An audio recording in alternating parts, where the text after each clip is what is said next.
బాలుని భోజనానికి కూర్చోబెట్టి ఇక భోజనం వడ్డిస్తూ ఉంటుంది. ములక్కాయ కూర చూడగానే, "ఏంటి మళ్ళీ ములక్కాయలా? అసలు ములక్కాయలు ఆమెను ఇక్కడ రావద్దన్నాను కదా! నాకు నచ్చదు కదా ములక్కాయ కూర అంటే" అనగానే, "ఓరి బడద్దాయ్ ఇది సిటీ కాదురా అమ్మడానికి. ఇంటికో ములక్కాయ చెట్టు ఉంది. అప్పుడు ఏం చేస్తావు?" అనగానే, "అయితే ముందుగా రాజకీయాల్లోకొచ్చి ములక్కాయ చెట్ల మీద నిషేధం పెట్టాలి, నిషేధం పెట్టాలి" అని చెప్తూ ఉంటాడు. "ఏంటి నువ్వు నిషేధం పెడతావా? మందు తాగితే ఇయాల మాట్లాడింది రేపే గుర్తుండదు నీకు. నువ్వు నిషేధం పెడతావా? బడుద్దాయ్ ఫస్ట్ నోరు మూసుకొని తినరా" అనగానే, "ఆహా! అలా వచ్చావా? అయితే సరే తింటాను" అని చెప్పేసి అంటూ ఉండగానే చెవులు మెలేస్తూ ఉంటుంది. చూడు నాన్న చెట్టన్నాక పూలు పూయటం, కాయలు కాయటం ఎలాగో జీవితం అన్నాక పిల్లలు, సంసారం అలాగే.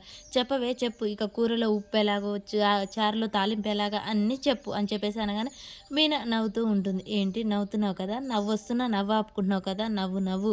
అదేం లేదు బయటికే నవ్వుతున్నాను. అంటే నా మీద అంత కుట్ర అంత కసి ఉందనమాట. నువ్వు అన్నానికి బదులు నా మీద కోపమే తిని పెరుగుతున్నావు కదా అని చెప్పేసి అనగానే మీన అలా చూస్తూ ఉంటుంది. చూడు చూడు మొత్తం నీ రాజ్యం నడుస్తుంది కదా! అందుకే అలా మాట్లాడుతున్నావు అనమాట. చెప్తా నా సంగతొచ్చినప్పుడు చెప్తా అని చెప్పేసి అనగానే, ఓరి బడద్దాయ్ చూడురా నీ కారుకు బ్రేకులు ఎలాగో మీనా నీ జీవితానికి అలాగనమాట. అవునా? అలాగైతే ఒక్కసారి తొక్కనా? చెంప పగులుతుంది తొక్కుతానంటే మీనా మీద చేయి పడితే. మరి అలాంటప్పుడు శాంతి ముహూర్తం ఎందుకు? ఇక చేయి పడొద్దన్నాక క్యాన్సిల్, క్యాన్సిల్ అంటుండు. ఓరి బడదాయ్ అలా కాదురా తొక్కడం అంటే కొట్టకూడదు. చెయ్యి వేసుకోవచ్చు అని చెప్పేసి అనగానే, ఆహా! అలాగా అని చెప్పేసి అంటుండగానే మీనా నవ్వుతూ ఉంటుంది.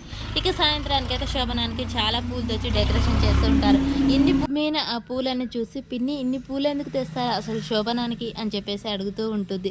అలా వచ్చిన పక్కింటి ఆంటీ వాళ్ళందరూ ఇలా చెప్తుంటారు. "చూడమ్మా పూలు హ్మ్, ఎంత పవిత్రంగా, శుభ్రంగా ఉంటాయో మన మనసులు కూడా అంతే పవిత్రంగా, శుభ్రంగా ఉండాలి.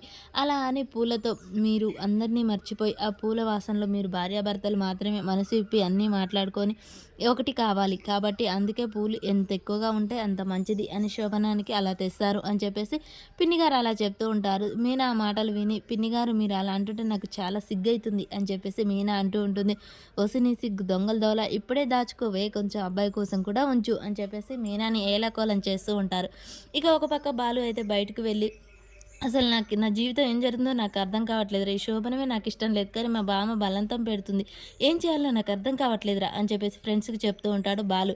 అక్కడ ఉన్న ఫ్రెండ్స్, "అరేయ్! నిన్ను నమ్ముకొని ఒక అమ్మాయి వచ్చింది. అమ్మాయి జీవితంతో ఇలా ఆడుకోవటం మంచిది కాదురా!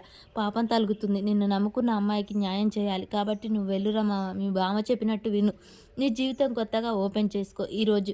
నువ్వు ఎటువంటి ఆలోచనలు పెట్టుకోకు" అని చెప్పేసి అయితే ఫ్రెండ్స్ బాలుకి చాలా నచ్చజెప్తూ ఉంటారు. బాలు మనసు మాత్రం శోభనానికంటే అంగీకరించదు. మనసులు కలవని వేళ శరీరాలు ఎలా కలుస్తారా అని చెప్పేసి అంటూ ఉంటాడు.